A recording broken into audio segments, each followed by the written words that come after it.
Wow.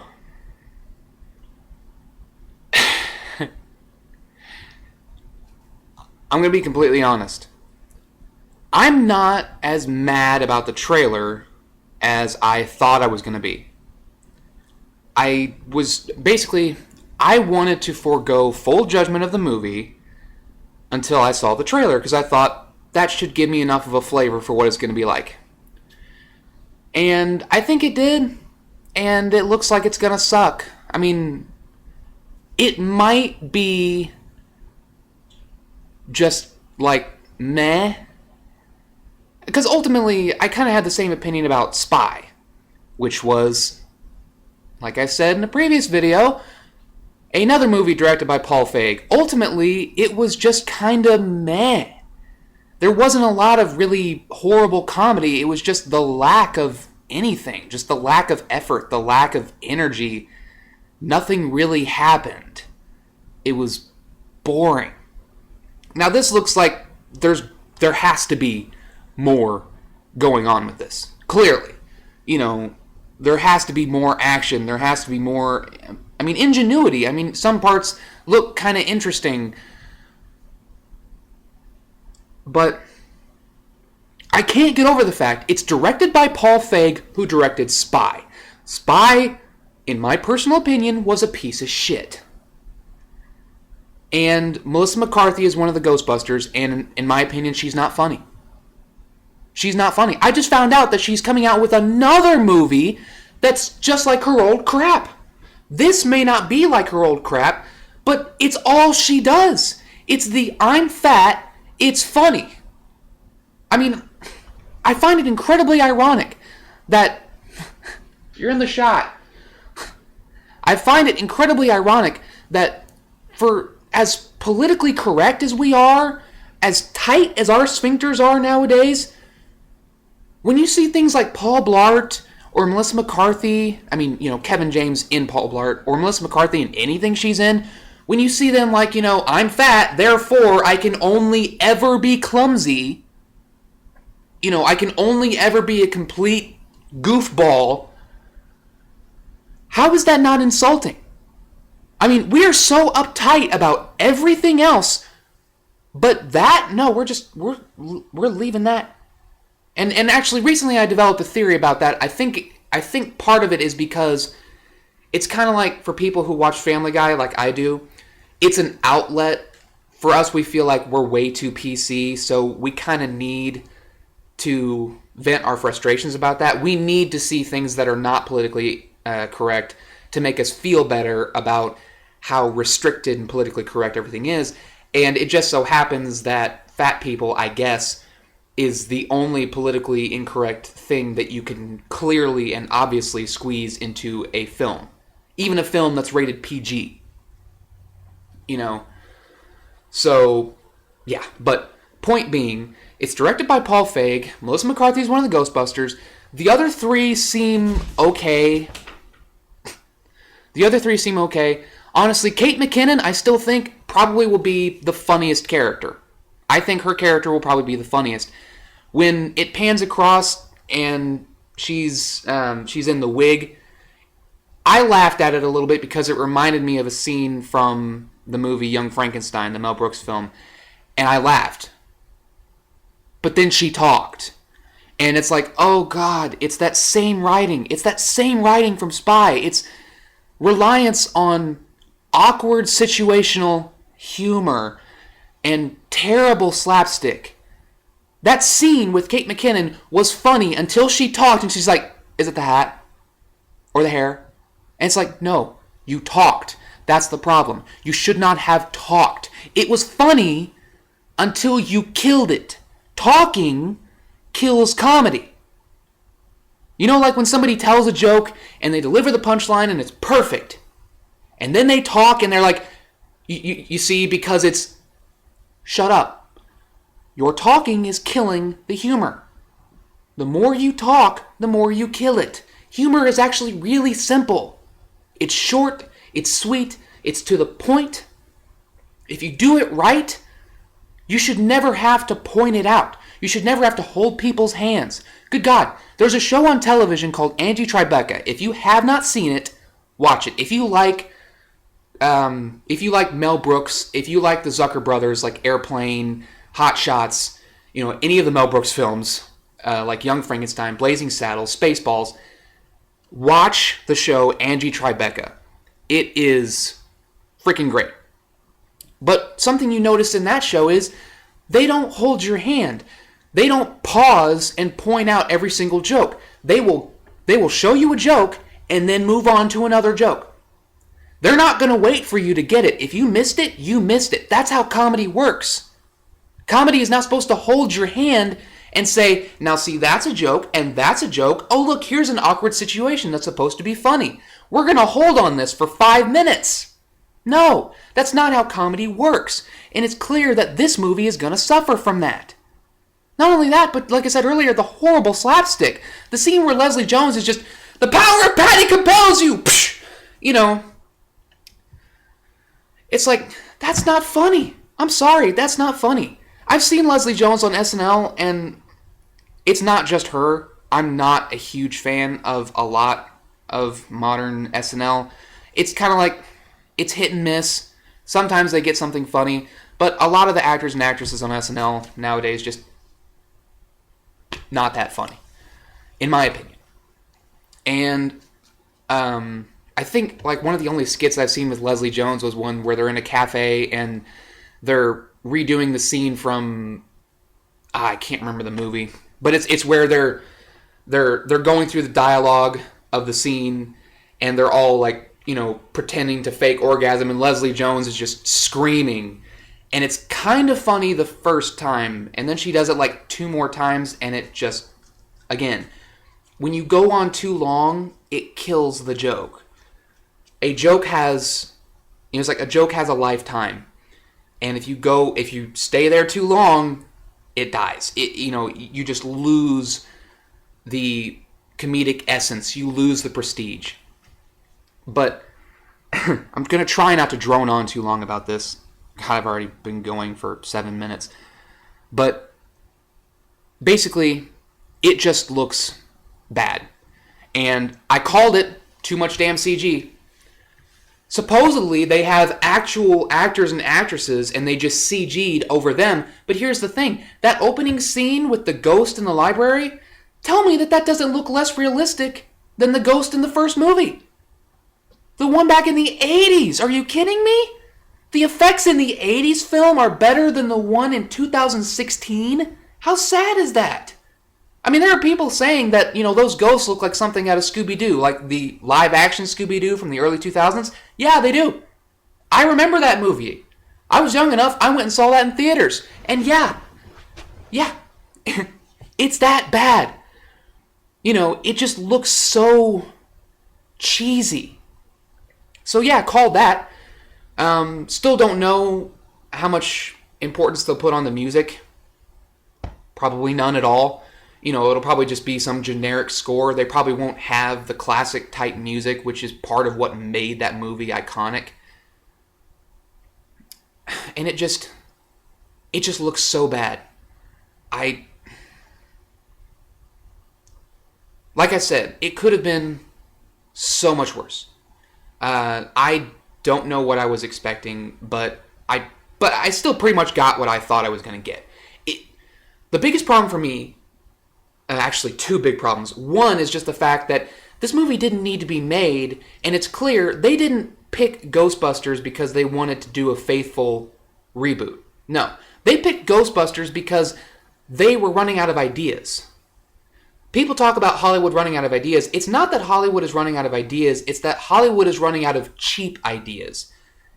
Coming up with something new, with a new screenplay, with new writing, with new characters, with new scenarios, coming up with something new costs more. So if you can come up with something that's either incredibly simple or something that's been done before, which is why we're getting a lot of reboots, we're getting a lot of 80s cartoons coming back, we're getting a lot of old stories, coming back with different twists. It's just the same thing over again. That's why we have Angry Birds, also from Sony. You starting to get it? Sony is bringing Smurfs, Angry Birds, They're just trying to bring us back these things. Angry Birds isn't even that old, and they're trying to make a movie out of it. Maybe it'll be good, but the point is, they're looking for it's low-hanging fruit, cheap and easy ideas. That, yeah, it may cost a bit to do the animation for Angry Birds. It may cost a bit to do the CGI for Ghostbusters, but they end up saving a shit ton of money by not having to come up with new scenarios, new characters, and not even, a new screenplay. But basically, you have most of the elements there. You have the basic idea for the interaction between the characters, what they're doing, and you can even fill it in. You can sprinkle in, Easter egg references to the old films. So half the movie is already written for you. So that's one thing that just ticks me off. It's the fact that they didn't pick this because they wanted to do a faithful reboot. They picked this because it's a franchise. It already exists, so all they have to do is just make up some new story, and like I said, half of it's pretty much already written for them. And here's the biggest thing that ticks me off, which when I did my top 9 problems with the new Ghostbusters, this is what inspired it all. When I saw that there was the trailer, I'm like, oh my god, now I have to watch the trailer. So I Googled it. I Googled the Ghostbusters 2016 trailer, and the first result, you can probably still find it if you search now, was an article on the Washington Post that says, basically, there's a lot of hatred for the new trailer, and yes, it's because it stars women.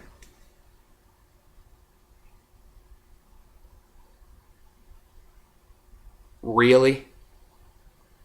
Really?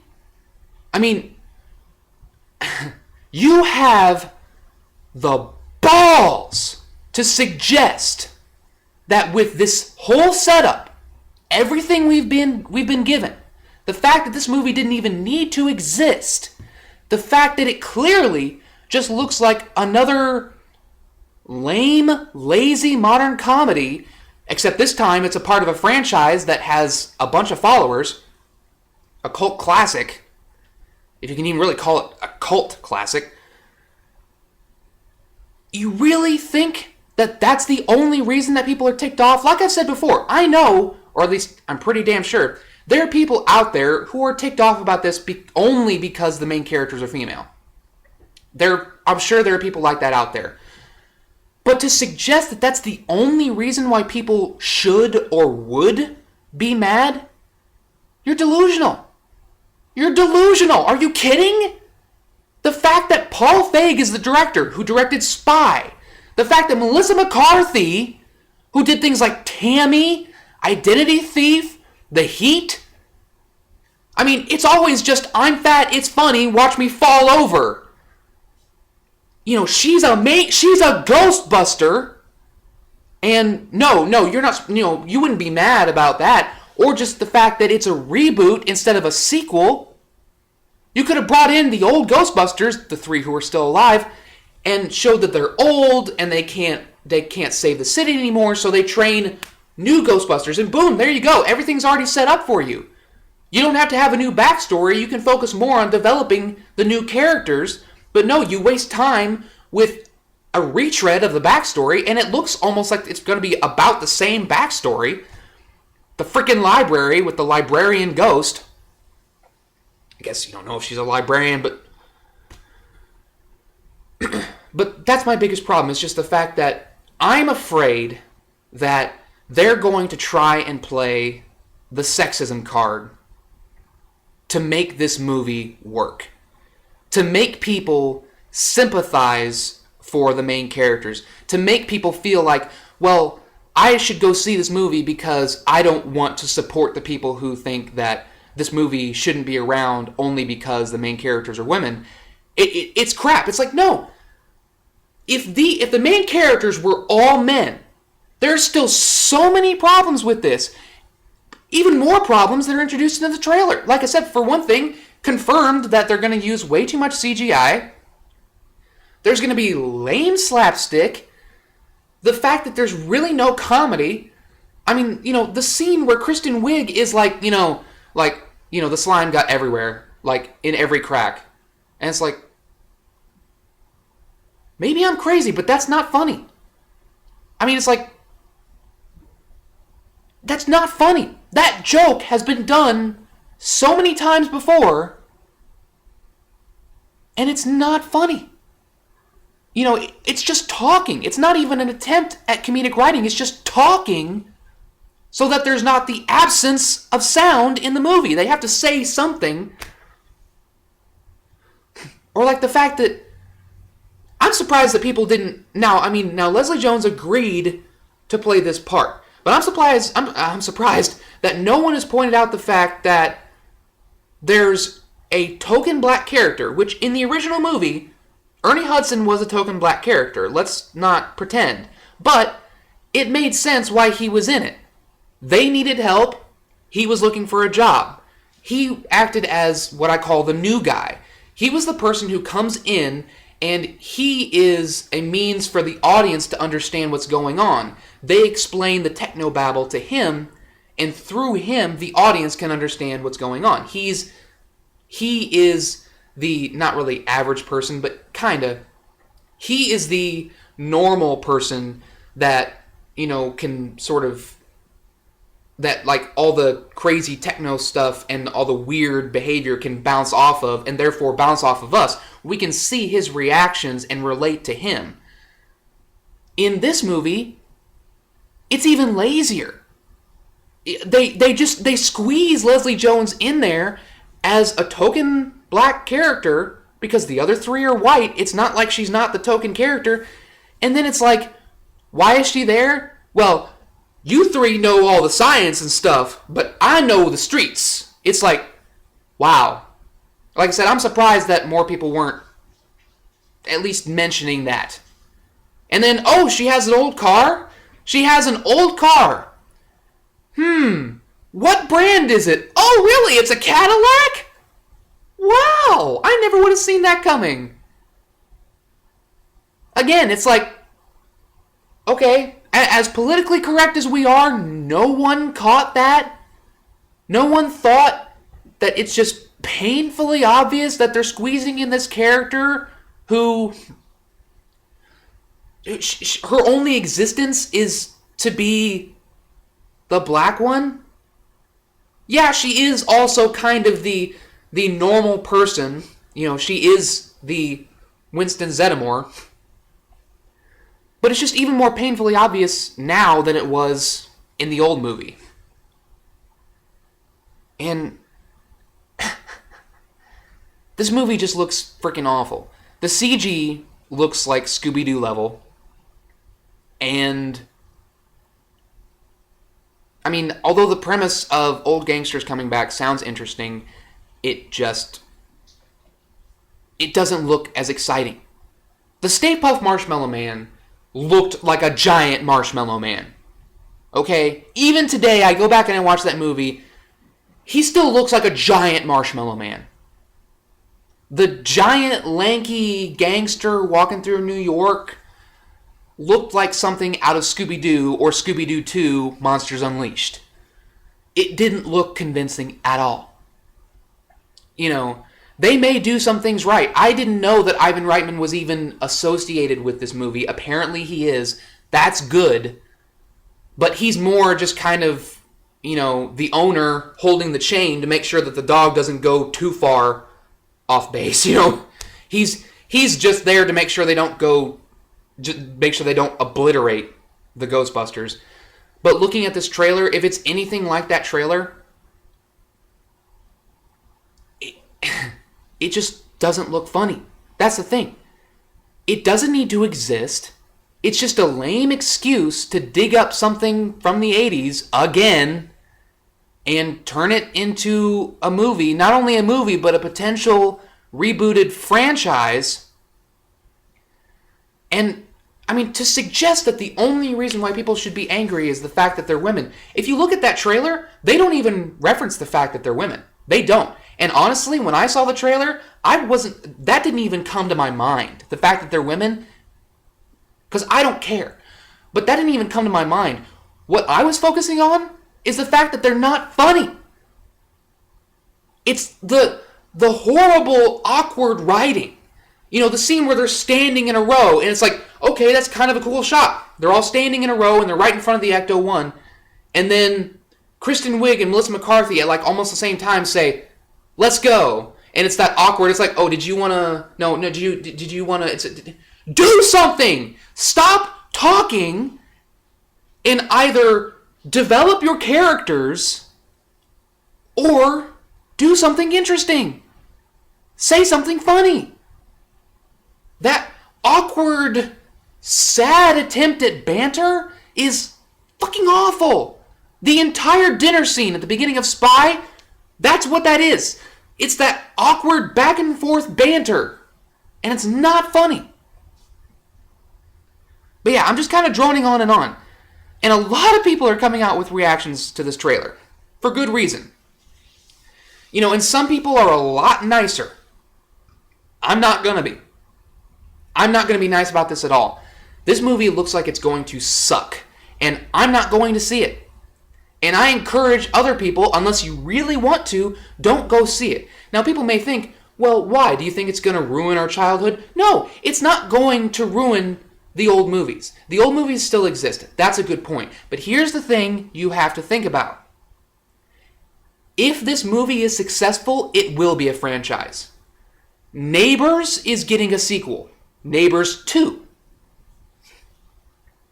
Olympus Has Fallen, which was not really a good movie, got a sequel. London Has Fallen. I'm telling you, they're looking for cheap, bottom-of-the-barrel ideas that they can make into movies that will sell. So basically, they don't put a lot of effort into it, but if they get enough money, they can make up for it. It's the B-movie theory. It's the fact that if I make enough crappy movies, but if I save enough on the effects, if I save enough on those movies, and I make enough of them, I can end up making more profit than I would if I put all my time and effort into making a blockbuster. It's more about making money than it is about making a good movie. And that's the problem. If this movie does well, they'll make a sequel, and maybe even another sequel. They'll just keep going because you let them. It's not just, it's not about it ruining the past. It's about it ruining the future. It's about if you pay money to see this movie and they make enough money, they will make a sequel. They will pull a Ninja Turtles on you. And you know what they're going to do? They're going to put references in the sequel just like the second Teenage Mutant Ninja Turtles. And it's like, oh man, Bebop, Rocksteady. And they're going to get you excited to go see it. And you're going to go see it and it's going to suck. And then they're going to make a Ghostbusters 3 and they're going to tease you into it just like Michael Bay. They're going to tease you to go see it. You're going to want to see it, and it's going to suck, and they're going to make freaking Ghostbusters 4, and it's going to be just like Age of Extinction, and it's going to suck, but it's going to make so much money that there's going to be a Ghostbusters 5, just like there's going to be a Transformers 5. It won't stop unless you do. If you don't stop going to see it, it will just keep happening. It's like I said, it's not about the past anymore. It's about the future of media. I know that I'm getting really worked up and making it sound like, it's the future, but it is. If we want good movies, we can't go see crap. If we don't want another Alvin and the Chipmunks, we can't go see the new Alvin and the Chipmunks. If you don't want Alvin and the Chipmunks 5, don't go see Alvin and the Chipmunks 4. If you don't want Transformers 5, don't go see Transformers 4. If you don't want Ghostbusters 2, again, with Melissa McCarthy, with Paul Feig, with a crap ton of CG that looks really unconvincing, with lazy slapstick, with lame writing, then don't go see Ghostbusters 1. Don't go see it. What do you think? I mean, maybe it will be okay. But if enough people see it, guess what? They'll make a sequel. And it won't matter. It won't matter how you felt about the first one. There will be a second one. And people will go see that. And if it makes enough money, they'll try to find a way to squeeze out a third. If it makes enough money. That's the way they work. We have to stop it. If you don't want to see it anymore, go see other things. Go see Zootopia! That movie is not getting enough attention. It's getting some attention, but it's not getting, for being a Disney movie, it's not getting a whole lot of attention. Good Dinosaur got a lot of attention, and supposedly that movie wasn't that good. But, go see better movies. Go see movies that deserve to be seen, that are actually trying. Go see Revenant. That's a good movie. Go see Deadpool. I mean, movies that are at least trying. Don't go see Ghostbusters. Don't go see Angry Birds. I mean, maybe it'll look better, but just don't humor them. Don't see these things, and they won't keep coming out with crappy sequels. I liked Ice Age, but there's an Ice Age, I think, 5 coming out? There's a new Ice Age movie. If you keep seeing it, they'll keep making it. If it makes enough money, they'll keep going, because it's cheaper to use the same actors, the same characters, the same story, the same animation, than to come up with something new. It's way cheaper. Just please take that into consideration before you even think about going and seeing this movie.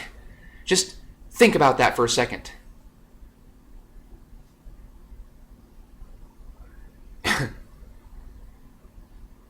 The future will not change if we don't change it.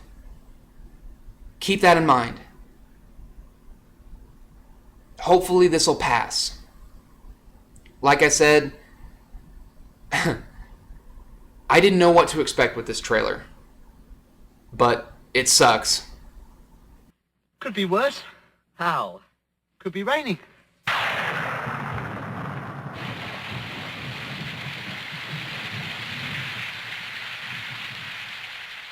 I'm Drachona, and these are my thoughts on the Ghostbusters 2016 trailer. Have a nice day, and go see better movies. Seriously. Zootopia, it's good. Go see it. Something strange in your neighborhood. Who you gonna